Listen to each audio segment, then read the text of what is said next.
Welcome to TG24 TV. నేను సుమలత.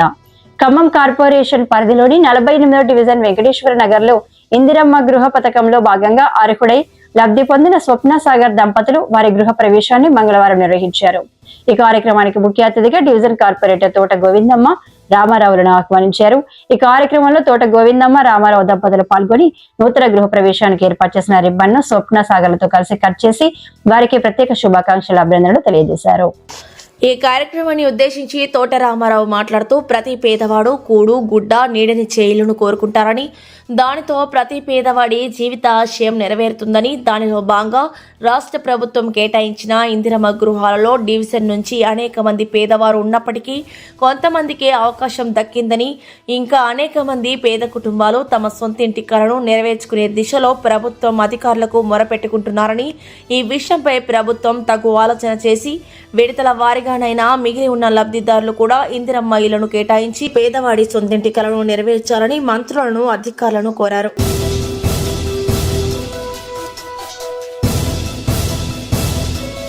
అటువంటి 48వ division Venkateswara నగర ప్రాంతంలో ఒక పండగ వాతావరణం కానొస్తా ఉంది.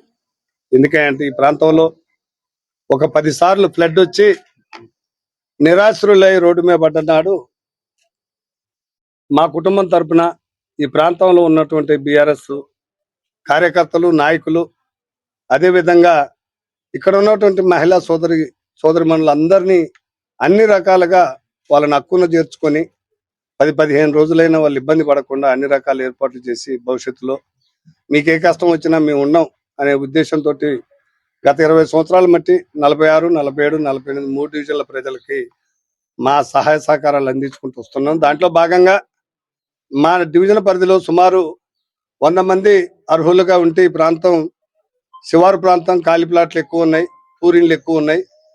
ఎక్కువ మొత్తంలో 600 మంది అప్లికేషన్లు పెట్టుకుంటే 100 పైన సెలక్షన్ చేశారు ప్రభుత్వ అధికారులు. దాంట్లో 28 ఇండ్లు ఇచ్చారు. ఒక 8 ఇళ్ళని మీరు పైన కప్పు ఉంది, ముందే పిల్లర్లు వేశారని ఆపడం జరిగింది. అవి కూడా ప్రభుత్వ అధికారులు పరిశీలించి వాళ్ళకి కూడా మంజూరు చేయాల్సిందిగా మీ ద్వారా ప్రభుత్వాన్ని హెచ్చరిస్తా ఉన్నాం.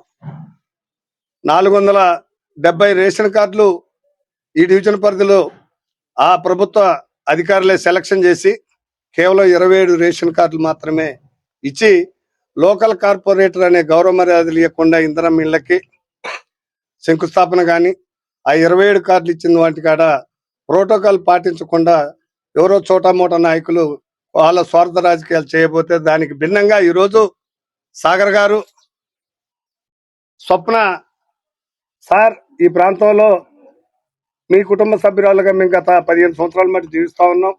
మాకు ఇల్లు వచ్చింది, ప్రభుత్వం ఇచ్చిన భాగంలో భాగంగా మాకు ఇల్లు వచ్చింది, మా ఇల్లు పూర్తయింది, మా గృహప్రవేశానికి మీరు కుటుంబ సమేతంగా రావాలి అని చెప్తే మా ఇంట్లో పండగ, ఈ ప్రాంతంలో ఎవరింట్లో పండగ అయినా మా పండగలాగా భావించే మేము, మా సతీమణి లోకల్ కార్పొరేటర్ తోట గోవిందమ్మ గారు, మా పిల్లలు రమేష్ కుమార్, డాక్టర్ గారు అందరం వచ్చాం. అలాగే దీనికి సహకరించినటువంటి ప్రస్తుతం నుంచి కష్టపడుతున్నటువంటి ఈ ప్రాంత బీఆర్ఎస్ నాయకులు చేతికృష్ణ గారు, వెంకట గారు, కృష్ణానాయక్ గారు, బాబా గారు, మహేష్ గారు, రవీంద్ర గారు, ఈ ప్రాంత ప్రజలందరూ మాకు ఇప్పుడు సహాయ సహకారాలకు అందుబాటులో ఉంటాం.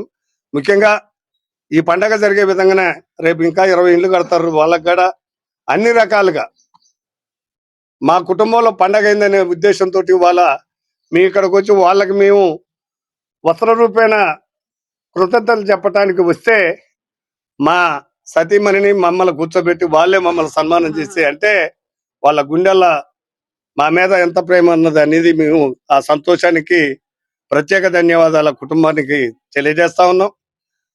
ప్రభుత్వ అధికారులు సహకరించి ఈ ప్రాంత ఇళ్లు పూర్తి కావడానికి సూపర్వైజర్ కానీ, కమిషనర్ కానీ, కలెక్టర్ కానీ, నేడు ఉన్నటువంటి మంత్రి గారు అన్ని రకాల సహాయ సహకారాలు అందించి ఈ ఇళ్లు పూర్తి చేసే విధానికి వారు కృషి చేసినందుకు మా కుటుంబం తరఫున ఈ ప్రాంత ప్రజల తరఫున ప్రభుత్వానికి, జిల్లా కలెక్టర్ గారికి, కమిషనర్ గారికి మరియు సిబ్బందికి ప్రత్యేక ధన్యవాదాలు తెలియజేస్తూ ఈ డివిజన్ పరిధిలో 3 మెయిన్ సమస్యలు ఉన్నాయి. ముఖ్యంగా మంత్రి గారికి, కమిషనర్, కలెక్టర్ గారికి ఇంతకుముందే వినతి పత్రాలు ఇచ్చినాం. ఎప్పటి నుంచో ఖమ్మం పుట్టిన కానించి ఉన్నటువంటి దానవాయగూడెం పార్కు ఆధునీకరణ, ఖమ్మం 3 టౌన్లో 14 డివిజన్లు ఉంటే 13 డివిజన్ల పరిధిలో ఆధునీకరణ చేసి ఒక 48వ డివిజన్ పక్షపాతంతో ఆగింది. సుమారు 1.5 కిలోమీటర్లు గోలపాడు ఛానల్ మురికికి ప్రజలు ఇబ్బంది పడతా ఉన్నారు. దాన్ని కూడా ఆధునీకరణ చేసి వెంటనే పార్కులు ఏర్పాటు చేయాలి, వాకింగ్ ట్రాక్ చేయాలని మీ ద్వారా ప్రభుత్వాన్ని డిమాండ్ చేస్తా ఉన్నాం. కొన్ని పనులు చాలా పెండింగ్ పడి ఉన్నాయి. పక్షపాతం లేకుండా రాజకీయాలు అనేది పక్కన పెట్టి ఈ ప్రాంత అభివృద్ధికి ప్రభుత్వం కృషి చేయాలని, అధికారులు స్పందించాలని మీ ద్వారా ప్రభుత్వాన్ని డిమాండ్ చేస్తా ఉన్నాం. మీడియా సోదరులందరికీ, అక్క చెల్లెళ్ళు, సోదరి మనులందరికీ నమస్కారం.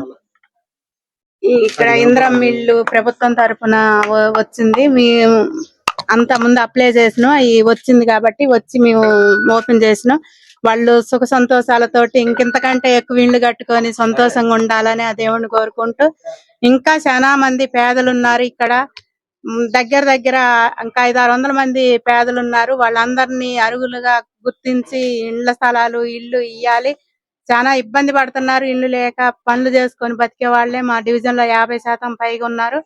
వాళ్ళందరినీ గుర్తించి ఇండ్ల స్థలాలు, ఇల్లు ఇయ్యాలని ప్రభుత్వాన్ని కోరుకుంటున్నా. ఇంకా చాలా మంది ఉన్నారు. స్టెప్పుల వారికైనా వాళ్ళందరి కళలు సాకారం చేయాలని ప్రభుత్వాన్ని కోరుకుంటున్నా. వర్గాలను గుర్తించి ఈ యొక్క ఎస్టీ ఇరకల కులానికి చెందిన వారిని గుర్తించలేని ఏ ప్రభుత్వం అయినా కానీ ఈ రోజు కాంగ్రెస్ ఇందిరమ్మ గారు బడుగు బలహీన వర్గాలను, ఇండ్లు లేని వారికి, ఉండడానికి నివాసం లేని వారికి, తినడానికి భోజనం లేని వారికి రేషన్ కార్డులు ఇచ్చి అన్ని విధాలుగా, అన్ని రకాలుగా ఉండడానికి, నివాసం ఉండడానికి ఒక గృహం ఇచ్చి వాళ్ళను ఒక అనుకోని రీతిగా, ఊహించని విధంగా వాళ్ళకు తరతరాలుగా వాళ్ళ పిల్లలు కూడా స్థిర స్థాయిగా నిలిచి ఉండడానికి, ఎండకు వానకు ఎక్కడ గాని నిలిచిపోకుండా నీడపట్టుకు ఉండే విధంగా గుర్తించి బడుగు బలహీన వర్గాలను గుర్తించిన ఇందిరమ్మ ఇల్లు ఇచ్చి వారిని మేము వెనుకబడ్డ జాతికి మా అబ్బాయి, మాకు 5 బిడ్డలు, ఒక కొడుకు. అయినప్పటికీ వెనుకబడ్డ జాతి మాదే. వెనుకబడ్డప్పుడు గవర్నమెంట్ మాకు సాయం చేసింది. రేవంత్ రెడ్డి గారు మాకు సాయం చేసినప్పుడు ఎంతో మాకు మంచి మేలు అనిపిస్తుంది. ఇక్కడ కార్పొరేటర్ కూడా వచ్చిండ్రు, వాళ్ళు కూడా మాకు ఎంతో మేలు జరిగించిండ్రు. అంతవరకు సంతోషం.